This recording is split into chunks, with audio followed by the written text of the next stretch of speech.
Sorry if I look like a hot mess right now. It's because my life is a hot mess. Hey guys, welcome back to my channel. If you're new here, be sure to hit that subscribe button and that notification bell so that you get notified every single time I post a video. Also, be sure to follow me on all my socials. I will leave them linked down below for you guys so you can come on over and say hi and see me in my daily life. So, this video has been highly requested by my friend group, and it is to try out the Silisponge that I have. And not only try it out, but try it out against the Beauty Blender and a brush. So, my friend Hannah, hey girl, hey! She has been bugging me to film this video, and I kind of just, I don't know, I've been throwing it off and haven't been really feeling in the mood to sit down and film this one in particular. I don't really know why, sorry. But I was just sitting in bed before and I'm kind of like, you know what, I really am curious to see how this silicone applicator like actually works. So here I am, I'm sitting down and I'm gonna film it for you guys. And she wants me to do a battle video, and battle video is what you're gonna get, girlfriend. So my kind of method of doing this is I'm going to do half of my face with the Silisponge, the other half with the Beauty Blender, and I think I'm just going to stick to doing my forehead with the brush because you've all seen me apply my foundation with a brush and a Beauty Blender before, so the main star of the show here is the silicone applicator, so we'll just see how it works. First things first is I gotta pull my bangs back, as in all my videos, especially when I'm doing my forehead. So you guys can see and get the full view, really. So I don't really want to waste my more expensive products, so I'm just going to be using my Wet n Wild Photo Focus foundation. Now this retails for $5 at Walmart or $5.99 depending on where you go. I think they sell it at CVS too, if I'm not mistaken. But I picked mine up at Walmart for just $5, and this comes in a 1 ounce size. So, I mean, it's your pretty typical foundation size, and it's full coverage and long wearing, and it's great. So, here is the Silisponge. I have showed this to you in my Ulta haul video. If you have not checked that video out yet, then be sure to check it on out. So this I actually got from Kohl's. This is the Lila Grace Sleek and Chic Silicone Cosmetic Applicator. Right off the bat, it's very soft, actually. It's just about the size it fits in the palm of your hand, and when you squish it together, it kind of looks like a fingerprint. I don't know if it's picking it up, but I could see it. So, I mean, there's nothing really else to say about it. It's a silicone applicator. So the instructions on the back of it say, using a small amount of cream liquid product, apply in a circular motion or back and forth to spread. Tap repeatedly to blend and settle, paying attention to edges, jawlines, hairlines around the eyes. Hold the long sides and fold to create a point for detailing. Build coverage as needed. After use, clean applicator with soap and water. Do not remove the film coating. Keep away from sharp objects and use only as directed. So that's kind of interesting. So I didn't even think about it to kind of fold it like a taco and fold it like this, and I guess you can like get in under your eyes to apply. I also have my Tarte Shade Tea Concealer here. I'm just going to go through my regular foundation routine. I didn't even bother to put on primer because it's 10 o'clock at night. Actually, it's 11 o'clock at night, and I just don't feel like having a full face of makeup on right now, if that kind of makes sense. I think you understand that. So I'm just going to do my just normal foundation routine. I'm not going to put on any blush or contour or highlight or lipstick. None of that. I just want to simply test out this product and see how it works. So I think what I'm going to do is apply my foundation to the back of my hand as I normally would, and then kind of just dab it on in there and apply it to my face. So we'll see how that works. So I'm just gonna take it, and actually this foundation I haven't normally applied to. I forgot it has a little applicator on it, so I'm gonna apply some of it to the back of my hand like so, and then I'm gonna apply some of it directly onto my face. Now, I am stupid when I film these videos because I keep forgetting to bring a mirror in with me. So, let me go grab my mirror and I will be right back. so I'm back and I have my mirror with me. So what I did, that sounded a little British. Ooh. So what I just did, I just applied my foundation to the back of my hand and simply took the applicator and took the product out the back of my hand with it. And now I'm going to apply. So first I'm going to start in a swiping mode. Whoa. That all came off of the sponge at once. I mean, there's a little bit left in the edges, so I'll wipe that off. And whoa, the sponge is like completely clean. Wow. Alright, so I'm gonna spread it around like so. Now I kind of, this is really weird. I kind of, wow. It's not really going into my skin, more so than just like moving around to my skin. So let me try to pat it in and see if that does anything.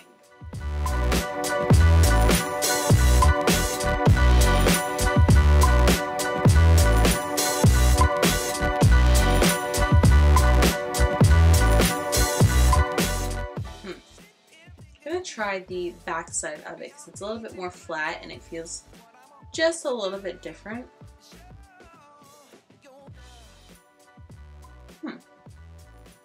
This is very interesting. It's not really doing great under my eyes, but I kind of feel like it's using less product than what I normally would use.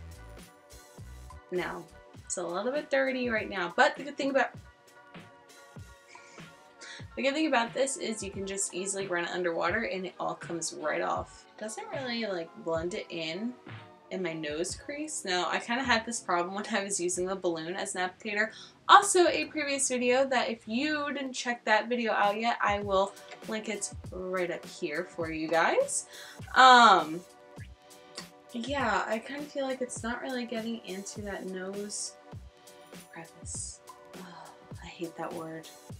It's gross. I mean, it's not terrible. We'll see. We'll see.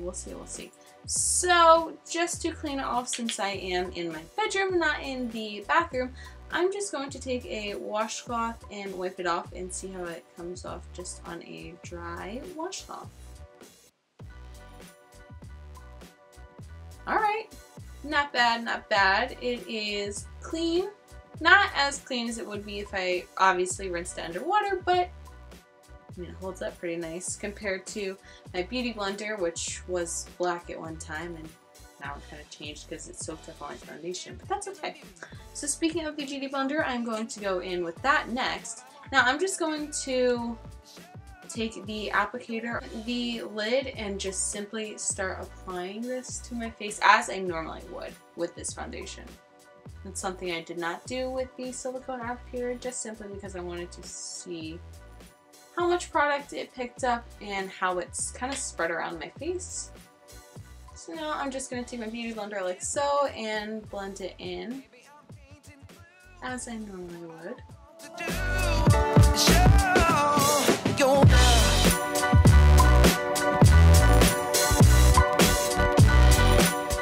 First thoughts on the Silisponge already. Obviously, it's good because it doesn't soak up your product. Because using a beauty blender, it is an actual sponge. And I use mine damp, so it will absorb the product, whereas the Silisponge, it kind of just wipes away, as you saw already. So I mean, that's good for if you're using a more expensive foundation, because then, you know, it's all being transferred onto your face rather than soaked up in a sponge, and kind of is a mystery as to where it goes. Not really, we all know it's going in the sponge, but still. Another pro to it is that it's clearly easy to clean. This is a little bit harder to clean. You need your brush soap to clean it, or if you have the solid soap from Beauty Blender, you can use that to clean this as well. Let's do the brush on my forehead. Now the brush is kind of my least favorite when applying certain foundations, because I feel like you really see, like, I don't really know how to explain it. In my Veronica Lodge tutorial, man, I am just getting in all these self-promo in this video. That was my very first YouTube video, and again, if you have not checked that video out, I will link it right here for you guys to go on and check out. But in that video, you can really see basically my foundation routine, but not only that, you can see how the foundation applied when I used the brush. It kind of leaves that oily finish, I want to say. Not oily, but more so like dewy. It doesn't really give you that matte, flawless like finish that I like to use. So when using a brush like this, I tend to go back over the foundation and buff it out one more time with my Beauty Blender.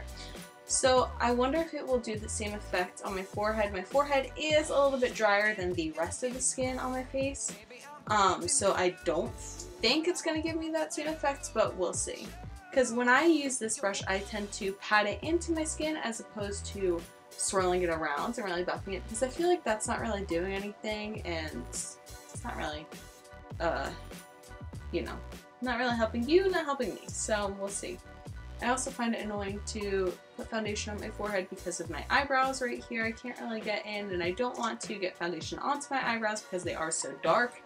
And I hate filling in my eyebrows just because I feel like they look so unnatural, but everyone else compliments me when I fill in my eyebrows, but I mean, I don't know, it's not my favorite. So anyways, that's what it looks like applying the foundation with a brush on my forehead. Not too bad, not too bad. Now, if I were doing this on the rest of my face, you would really see what I was talking about, but girl, go check out my Riverdale video and you will see exactly what I'm talking about. Next, I'm going to do my concealer. Now, I'm just going to apply this to my under eyes and onto my nose as I normally would. I kind of like to just spread this out. I've kind of been going a little bit less on my concealer lately because I've been using my Fenty Beauty foundation when I go out now, and I feel like that you can really tell like the difference like with how much product I'm putting on. So I like to put a little less on because I feel like with that shade that I got in that foundation, I might need a little bit darker concealer, but I'm gonna work with what I got for right now. Alright, so I'm going back in with the silicone applicator and I'm going to start buffing it out.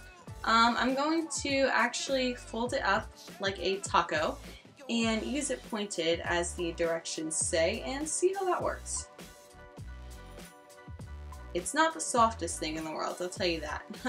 And my face is bony right here and I can definitely feel it hitting my cheekbones, but it's okay.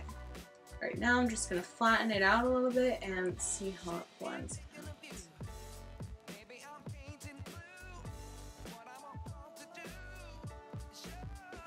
out. It's not the most comfortable thing to blend out your makeup with, I will tell you that. Back to the softness level of it. I would prefer my Beauty Blender. And if your product gets on this side of it, you can just easily flip it over and start using the other side for a clean application.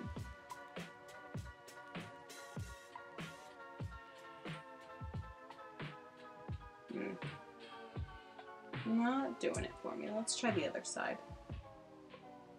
Now the back side I feel like is a little bit more softer.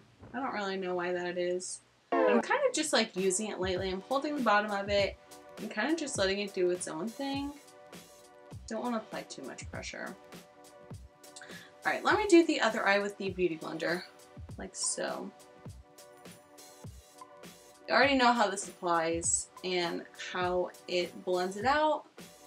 I like to go in with the tip of my Beauty Blender just to really get into that inner corner and right up to my lower lash line when I'm applying, and I like to create that sharp finish right here.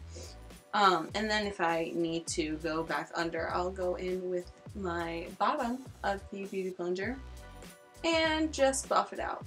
This is pretty much my foundation routine. Obviously, I would put a primer on underneath before putting on my foundation, but like I had mentioned, it is 11 o'clock here and I'm tired, so I'm gonna go wash my face off after this.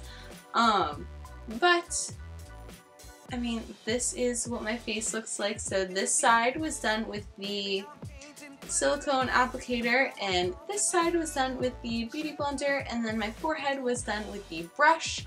Overall, I actually really don't mind how this side of my face came out using the silicone applicator. As I had mentioned before, some pros that come along with it are that it obviously is made out of silicone, so it is very easy to wash, and you can absolutely just remove your product very simply and quickly. It's not the softest thing to use, because I kind of feel like I'm getting beat up a little bit on my cheek when I'm buffing it in. But one other pro thing about it is that you really don't waste as much product with it, because it can just go right onto here, and you could just swipe it down your face, and then you can just go ahead and buff it in. Maybe one thing that I might try using is to start applying my foundation to the back of my hand, taking my applicator, dipping it in there, and then swiping it down my face, and then maybe taking my Beauty Blender or my brush, depending on what mood I'm in that day, and then buff it out. So that way I can kind of use two products at once. So that's another option to try. I feel like it definitely could have done a better job blending out my concealer under my eyes, because I feel like that's not totally blended in. So back to this. One other thing too is that it doesn't really get into the nose crevice, and I want that to not be super noticeable or look super cakey. That's one pro with using the Beauty Blender, is that you can take the very itty bitty tip of the sponge and really work your way into this part of your face right here and make sure it is blended out evenly. I think you can kind of see the difference between the Beauty Blender side and the silicone sponge side. Now, a face test, they both feel pretty much the same. I know sometimes it might feel not as like sticky. I honestly don't see myself using this product a lot moving forward. I honestly just kind of got it just to test it out and see what all the hype was about, and just kind of try it out for myself. I obviously love my Beauty Blender. At the end of the day, this does blend it out pretty flawlessly and evenly, and I am just a fan of that, and it allows me to get into the more difficult areas of my face, whereas the Silisponge I feel like really doesn't. Again, this is softer because it is a sponge, whereas this is a little bit more rough on your face. I like my brush applicator too, but it depends on what foundation I'm using when I use this brush. I tend to use this brush most when I'm using my Estee Lauder foundation. But like I had mentioned before, when I'm using that foundation and I'm using this brush, I will go back and blend it all out with my Beauty Blender just to make sure that it is in my skin and absorbed, and there my Beauty Blender goes on the floor. Just to make sure that it's kind of just super blended in and it doesn't make me look oily, that it gives me that matte finish. So for $6, it's not terrible compared to the Beauty Blender, which is $20. Pretty much says about all that I have to say for the Silisponge. Not terrible, not the best. You don't need it. If you want it, feel free to buy it, but it's definitely not a necessity by any means. My foundation pretty much looks nice and blended out, but not the best blendage it could be. Is blendage even a word? I don't know. But yeah, those are my final thoughts and opinions on the Silisponge. Be sure to give this video a thumbs up if you enjoyed this type of video on a review / battle it out of the 3 different applicators. And if you're not already, be sure to subscribe to my channel for new videos every single week. And follow me on all my socials down below. I will link them in the description box below. And yeah, guys, I will see you on the next one. Mwah. Bye!